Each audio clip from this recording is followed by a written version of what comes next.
Hello and welcome to Talk a Good Game. It is live as Blackburn Rovers 1, West Ham United 2 of the fifth round of the FA Cup as we look to try and get into the quarterfinals. The draw is tonight at 6:15 on BBC Two. We're halfway there to being in the draw.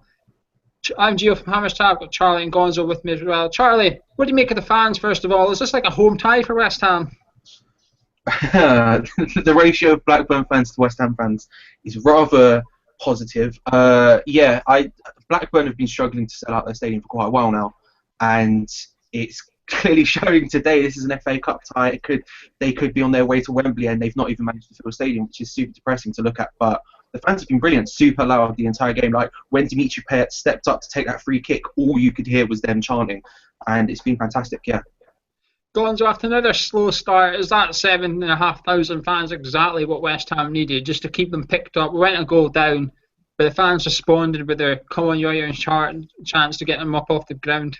Well, I think so, and obviously the away end looks packed out, and clearly they've got a bit of the home end as well for that. What it's done, though, is the lack of home fans has actually that's really taken away what would normally be the lower league team's advantage, which is you'd expect them to perhaps work harder than the Premier League team and sing louder. But I don't want to blame the Blackburn fans actually, because I'm looking at that and I just think the Venkies have ruined that club. There's so many empty seats, and I don't know what's going on. Why not just do them for a quid, do them for a fiver, whatever you want? Just get those seats, filled and get a bit of atmosphere in the stadium and just give the team a chance. I don't really know what's going on with Blackburn, but yeah, I mean, as far as the West Ham fans are concerned, absolutely brilliant. Payet song after Payet song after Payet song, and he showed why with that fantastic free kick.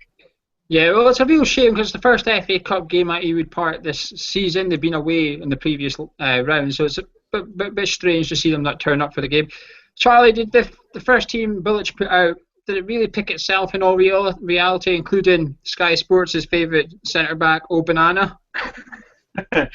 Yeah, no, it did really. It made perfect sense. I couldn't really see any other team you could put out. I mean, you could have thrown Lanzini in a bit early, or maybe have played a youth player. But apart from that, I mean, it's basically the team I think everyone expected.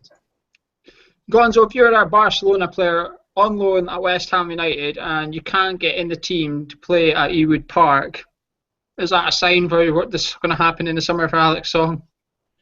I think they're struggling. I think he's struggling. I think the owners are probably struggling to justify the wages to pay him to make the deal permanent. Would you just for those of us that don't know, would you just like to explain your "oh banana" comment? On Sky Sports, from the reading at the team news, he mentioned that Ogbonna was playing and he called him O'Banana. So that's Ogbonna's name on Sky Sports. It's O'Banana. Oh, so I see. Well, I hope he's got a thick skin. Gets a lovely bend on the ball. Does Ogbonna? So, excuse me. Yeah. Sorry. What were you saying? Well, we'll talk about the Blackburn's goal. Marshall made it 1-0. He was highlighted as the danger man for Blackburn. He's played right back because they've had quite a lot. They've had 5 changes from their team midweek. Gonzo, what did you make of the Blackburn goal? It wasn't really a shock, was it? Well, no. I think we don't want to blame Randolph for that, but I do think I think there were some mistakes that preceded it, but he took it down really well, the guy. He sort of did a little feint, and I thought it was a very, very good finish, actually. It was very precise and sort of curled. It's hard to keep that curl on a ball that's low down, I thought he did very well. Yeah, I don't think you can blame Randall. I don't think you could see it. He had players running at him. It was straight from a corner when there's loads of bodies in the way. It was, as you said, precise. I think you've got to give credit to Marshall rather than criticise our own keeper. However, I think one keeper you could criticise, Charlie, is the guy at the other end of the pitch. Should he have done it a lot better for Victor Moses' goal? How did you see that one, Charlie? I couldn't quite tell in the replays. It looked a little bit like he might not have been able to have seen it initially, but it was very close to him, and he probably should have got a hand to it. He was very close to saving it, but yeah, I couldn't see. It looked as if possibly he was onside to start with. However, he really, really should have done better with it. But I'll take that all day long. I'm not fussed.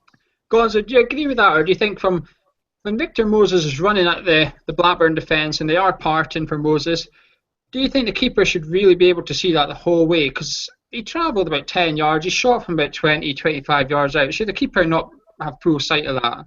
Well, unlike Charlie, I saw it in 50 inches of glorious high definition. I did see plenty of replays. Yeah, I mean, the keeper was useless. He really should have saved that. And you're right about the old parting of the Red Sea for Moses. They really did. They almost ran away from him or something. So, yeah, I mean, he was obviously, it was good for us to score at that point, but there's a whole world of a difference between the quality of our first goal and our second goal. Which obviously the first goal you could really pin the blame largely on Blackburn, and it was sort of a bit of a p roller as well. It almost triggered. It didn't seem to have any great sort of venom or power, and it wasn't even tucked in the corner. It just sort of p rolled in under the keeper's hand, really.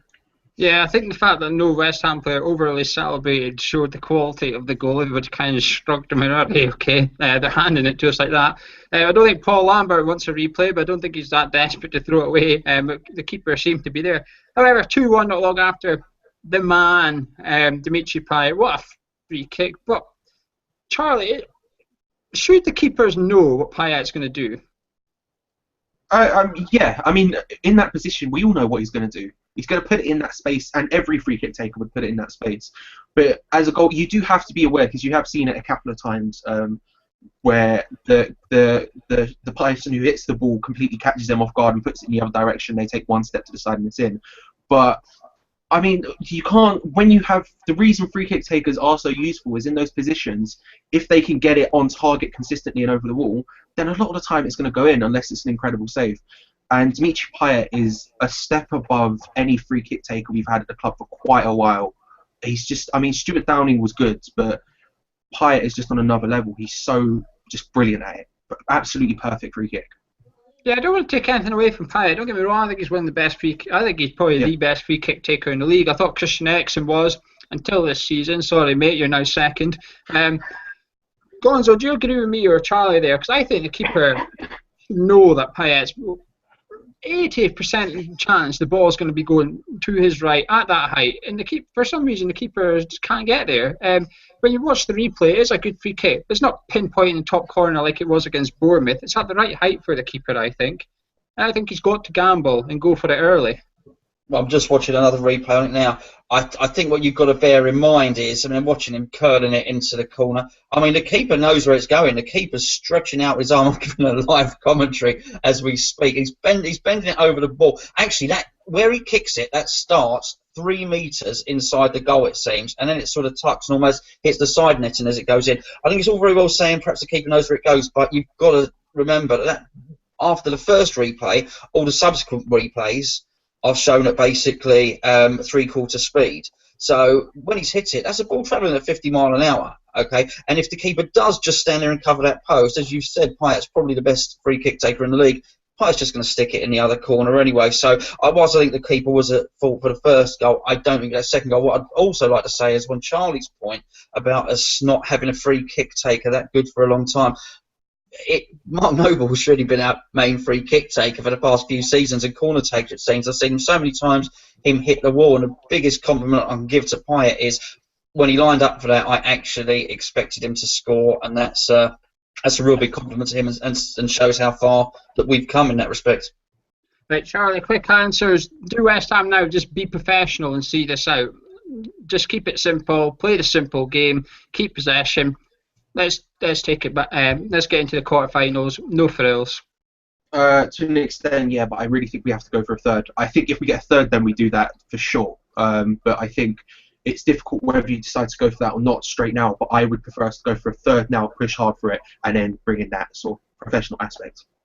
Gonzo, do you think Paul Lambert's going to be forced to change it? His main attacking threat is playing at right back. Has he now got to take that Ben Marshall out of right back, put him in his number 10 role, and alter his side to accommodate that? We'll have to do something because his main striker, Danny Graham's cup tired, isn't he? So, but whatever Lambert does, I don't mind. I'm more concerned with what we've got to do with our striker because this is a lower league opposition and Emenike should really be looking a lot better than he currently does. So I'd expect Bilic to be shouting at him at half time, telling him to pull his finger out. If not, I'd like to. And if we don't see a rejuvenated Emenike at half time, I want to see young Parfit Williams come in because I'm not impressed with what I've seen so far. Charlie, 2-1 up. Let's just say we're 2-1 with half an hour to go and we're comfortable, or even 3-1. Do you risk bringing on Lanzini to give him game time ahead of Sunderland next week, or do you keep him on the bench wrapped in bubble wrap? Personally, I would keep him on the bench and bring on either Parfitt, Williams or Brown. I think we've got these young players. This is the perfect match to blood them in. Just bring them on, give them a shot. There's no Parfitt, Williams can play in basically all the positions Lanzini can, so why not bring him on and just give him a shot? Give him half an hour, give him 20 minutes. This is the perfect opportunity for that sort of thing, and that's what I would do personally.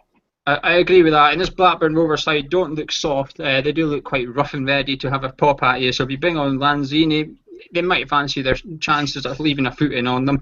Gonzo, very quickly, are you confident that we're going to see this out? Do you think we're almost pretty much in the quarter-final draw? I think I'm confident. I think we will see it out. I don't think we defend. I think we go for them. I do think we bring Lanzini on because I tell you what, they're going to kick 10 what's it out of him at Sunderland next week. Sam's going to have a go at Payet and Lanzini. So let's toughen him up and give him 10 minutes tonight anyway. Charlie, according to BT Sports at the start of the game, quarter of Blackburn Rovers goals came from corners. Let's just say set pieces. I don't know if corners is accurate. I haven't checked. It does seem a lot. Is that Blackburn's best chance of getting a goal? I mean, technically, their first one came from a corner. Yeah, early on I would have said they probably could have got a goal in a different way, but set pieces definitely looks like their most dangerous aspects, and especially if we dominate as we did towards the end of that half, then it's either going to be a counter-attacking break or a set piece. And hopefully James Collins and Ogbonna can see set pieces out. I'm not 100% certain so far, but hopefully that can happen. Well, if you're watching at home and you want to read the match report straight after full time, go on to clanandhugh.info for the match report. We'll be back as quick as we can with the match review. I'll be joined with Gonzo and Jason, who was on a couple of weeks ago with the Liverpool game. I've been Gio, that's been Charlie, that's been Gonzo, we've been Hammers Chat. Do come on to our forum, hammerschat.org.net. It's free. Come chat to your fellow Hammers, but thank you very much for joining us. Come on, you Irons.